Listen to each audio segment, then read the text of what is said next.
Especial de prensa en Iquique Televisión para conversar con el economista de la Fundación Sol, Marco Kremerman. Marco, bienvenido a Iquique Televisión. Muchas gracias por la invitación. Primero cuéntanos qué es la Fundación Sol, porque ustedes tienen unas cifras que realmente ahí la gente se va a ir enterando en la conversación que llaman mucho la atención, ¿eh? Son cifras categóricas de lo que pasa en la economía de nuestro país y que uno normalmente no las ve en los medios de comunicación. Cuéntanos qué es la Fundación Sol. Sí, la Fundación Sol es una institución que tiene aproximadamente 10 años de vida. Somos un conjunto de profesionales de distintas disciplinas, economía, sociología, historia, antropología, que tenemos una visión crítica de nuestro modelo de desarrollo económico y social y desde una perspectiva desde el trabajo, considerando que el trabajo es el hecho constitutivo esencial de cualquier sociedad. Justamente colocamos este acento a través de la investigación, a través del apoyo a organizaciones sindicales, para hacer ver de que en las últimas décadas Chile ha tenido una fachada muy bonita, ha crecido mucho, los indicadores macroeconómicos son muy sólidos, pero al parecer esta casa que tiene una bonita fachada por dentro no funciona tan bien como nos dice. Y desde allí generamos conocimiento para generar este debate en la sociedad. Vamos con algunas cifras duras inmediatamente. Ustedes dicen que actualmente se pagan ciertas pensiones que se denominan retiro programado y que el 91,4% de las pensiones, 91,4%, es menor de 160.000 pesos. Así es.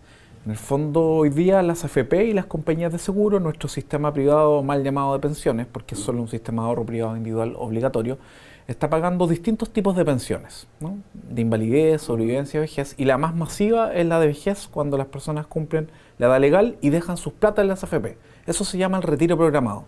Y según los datos de la Superintendencia de Pensiones, que son datos públicos que cualquiera puede bajar, pero que a veces no se hacen esos cruces, efectivamente prácticamente de cada 100 personas que reciben esa pensión, 91, 92 están recibiendo menos de 160.000 Pero pesos. eso no tiene nada que ver con la promesa que se hizo, digamos, cuando se instauró este sistema. O sea, si fuera por esto, mejor nos quedamos con, no sé, con la pensión básica solidaria. No tiene mucho sentido estar en la AFP, digamos. Exactamente, no tiene mucho sentido porque el sentido principal de un sistema de pensiones es pagar pensiones, es pagar buenas pensiones, no dinamizar los sistemas financieros. Eso no es el objetivo de un sistema de pensiones. Y justamente lo que hoy día sucede es que incluso aquellas personas que cotizaron casi toda su vida laboral, hoy día la Superintendencia de Pensiones acaba de publicar los nuevos pensionados en mayo del 2017 y aquellas personas que cotizaron entre 30 y 35 años, prácticamente sin lagunas, la mitad está recibiendo menos del salario mínimo. Por tanto, ahí uno dice, bueno, entonces, ¿qué pasa con nuestro sistema de pensiones? Bueno, ¿y qué pasa con nuestro sistema de pensiones? Buena pregunta. ¿Qué pasa a futuro, digamos? Porque, cierto, se va a cumplir justo un año, el 24 de julio, de las movilizaciones, cierto, cerca de 1 millón de personas que salieron a las calles para decir no más AFP. Sin embargo, esas movilizaciones, de alguna manera, este año, cierto, se han visto, no han seguido, no han continuado, y pareciera que la gente se quedó un poco con esta propuesta de gobierno, de subir del 10 al 15, en fin, y ha habido ahí, cierto, algunos dimes y diretes, en fin, pero no, como que se calmó el tema, ¿o no? A ver, yo tengo una apreciación distinta. Efectivamente no ha habido movilizaciones en los últimos meses masivas como se habían dado en el último tiempo, pero la coordinadora No Más AFP en las distintas regiones del país está haciendo un trabajo que en general no está haciendo el sistema político. Primero, que es tener una propuesta concreta. Y no una propuesta que promete algo que después no puede cumplir, sino que una propuesta de aquí al 2100, proyectada, bien hecha. Y eso es interesante, o sea, que desde la sociedad civil le digan, aquí hay una propuesta de un sistema alternativo. ¿Y eso ustedes lo van a dar a conocer pronto, la propuesta coordinadora No Más AFP? Exacto, la propuesta ya se dio a conocer a fines del año pasado y hoy día se está generando un proceso masivo de información sobre la propuesta. Entonces las distintas coordinadoras regionales y locales están informando a la ciudadanía a través de cartillas y están convocando a un plebiscito para los últimos días de septiembre y el primer día de octubre, justamente para que exista algo que tampoco ha hecho el sistema político en el último tiempo, que nos pregunten qué sistema es el más adecuado para entregar buenas pensiones, que participemos, que construyamos colectivamente un sistema en un espacio democrático. Y para eso hay que informarse y ver qué es lo que uno vota. Si mantenemos el sistema actual de AFP o vamos y transitamos un sistema de seguridad social, que se llaman de reparto, que es lo que tiene el 95% de los países en el mundo. Pasemos a otro tema, ¿cierto? Porque ustedes hacen bastantes estudios respecto de la economía y en todos ellos hay cifras que llaman la atención. El famoso empleo por cuenta propia, ¿cierto? Que se ha señalado que tenemos, ¿cierto?, un desempleo pequeño o bajo en el país, pero a costa del empleo por cuenta propia. Y me llama la atención una cifra, el 21,3% de las personas ocupadas trabaja por cuenta propia en el país. O sea, de cada 5 personas, una trabaja por cuenta propia, con toda la precariedad que significa eso. Así es, estamos hablando de personas que no es este emprendimiento bullante, un trabajo desde la casa que genera muy buenas lucas, sino que principalmente es empleo informal, empleo ambulante en la calle y de pocas horas de trabajo. Y más aún, no solo tenemos este 21% de personas que no tienen contrato, empleo independiente, sino que dentro del mundo del empleo asalariado, donde hay jefaturas, donde hay que cumplir horarios, recibir órdenes, tenemos 1 millón de personas adicionalmente que no tienen contrato de trabajo y deberían tenerlo, que es algo aún más grave, ¿no? Porque al 21% agregamos otro 1 millón de personas que están en esa situación. Bueno, precisamente, ¿cierto?, en la campaña presidencial este va a ser uno de los temas porque uno de los candidatos, Sebastián Piñera, ha señalado que él en su gobierno creó 1 millón de empleos y está prometiendo no sé cuánto va a crear ahora, pero seguramente otro 1 millón.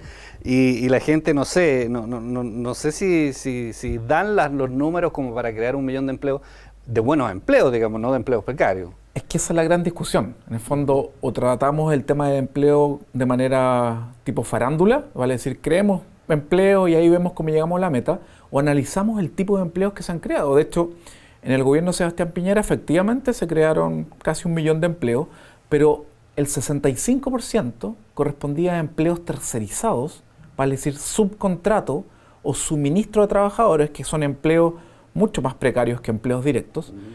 Empleo por cuenta propia, pero nuevamente empleo por cuenta propia vinculado al empleo ambulante o callejero y familiar no remunerado.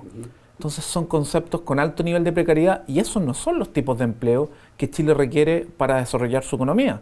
Por tanto, no solo tenemos que cuestionarnos el número de empleos que se crean, sino la calidad. Porque fundamentalmente, hoy día lo que está pasando es que hay personas que trabajan tiempo completo y con su trabajo no pueden sacar a su familia de la pobreza.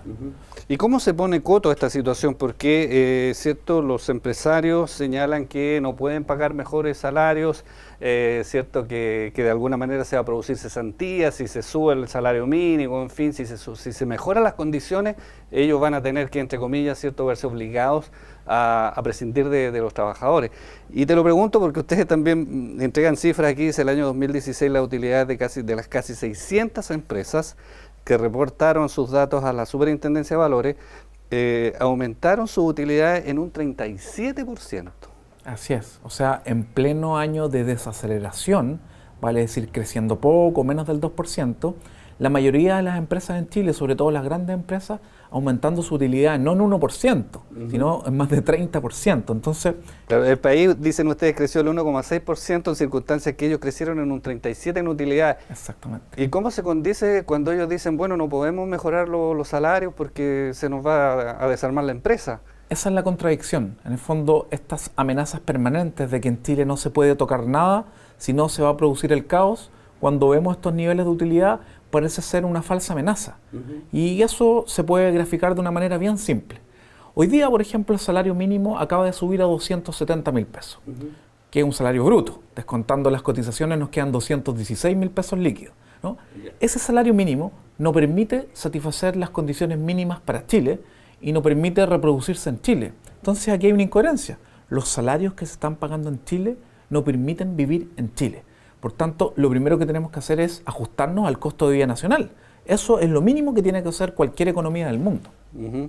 Oye, también las ISAPRES, ¿cierto? El año 2016, entregan ustedes un dato ahí en su página web, tuvieron utilidades por 51.000 millones de pesos, lo que representa también un incremento de un 62,2%. ¿Este dato es real o no? Es real, y son datos de la Superintendencia de Salud. Pero un 62% de incremento respecto del año anterior. Exactamente.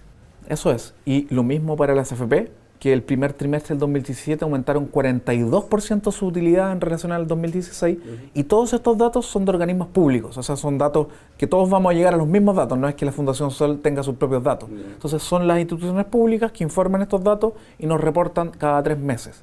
Y eso es lo que está pasando en el último tiempo. De hecho, cuando uno revisa el ranking de los multimillonarios chilenos que publica Forbes Internacional, uno revisa que justamente en los periodos de desaceleración todos los grupos económicos aumentaron su patrimonio.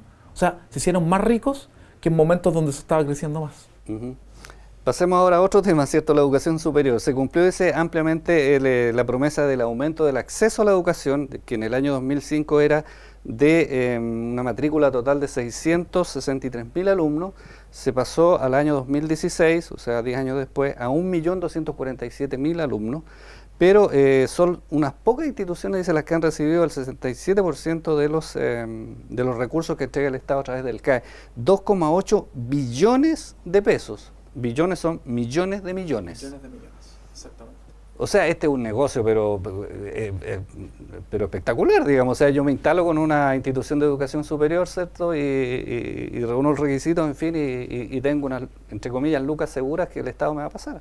Eso es. Aquí hay tres actores. Están las instituciones de educación superior privadas, que gracias al crédito con aval del Estado, del CAE, han podido aumentar su matrícula de manera impresionante en los últimos 10 años. Holding educacionales como Laureate International, que es dueño del Andrés Bello, las Américas, el Instituto Profesional de IEP, aumenta más de 200% la matrícula. Y capta mucho de este crédito con aval del Estado que lo entregan los bancos. Pero lo que ha pasado en la práctica es que el fisco, nosotros, el Estado chileno, rápidamente a los bancos le recompran los créditos. Ya ha recomprado la mitad del CAE histórico que se ha entregado y con un sobreprecio equivalente a casi el 30%. Es como que el banco le entrega a un alumno 1 millón de pesos en un crédito y el fisco se lo compra el otro día en 1.300.000. Negocio redondo. Bueno, todas estas cifras, ¿cierto?, nos sorprenden porque siempre se señala, ¿cierto?, que la economía, si uno, ¿cierto?, mejora los salarios, en fin, mejora las condiciones laborales, se va a desacelerar o se van a perder empleos, en fin. ¿Qué pasa que la gente en general no conoce mucho, digamos, de estas cifras? ¿Son los medios de comunicación los que no informan o en definitiva la información está ahí y hay que buscarla nada más?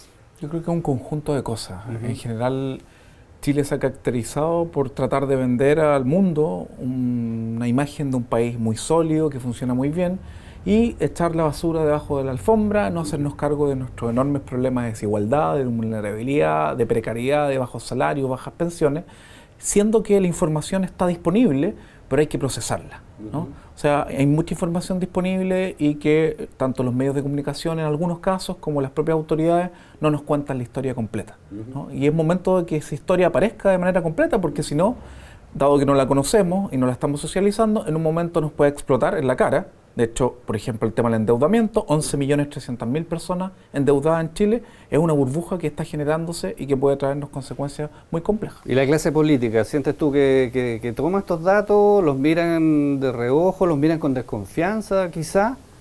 ¿Qué pasa?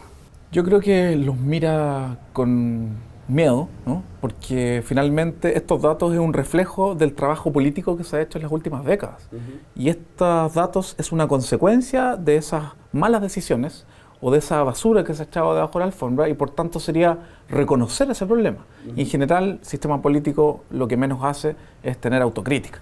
Por tanto yo creo que en ese sentido es muy difícil que los conglomerados que han gobernado en las últimas décadas reconozcan estos datos y expliquen por qué tenemos estos datos, que yo creo que es más importante, ver las causas estructurales que están detrás de esta información.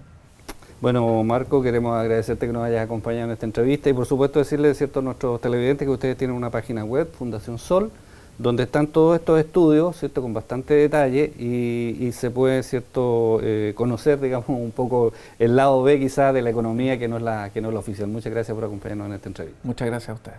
Especial de prensa en Iquique Televisión, en esta oportunidad con el economista de la Fundación Sol, Marco Kremerman.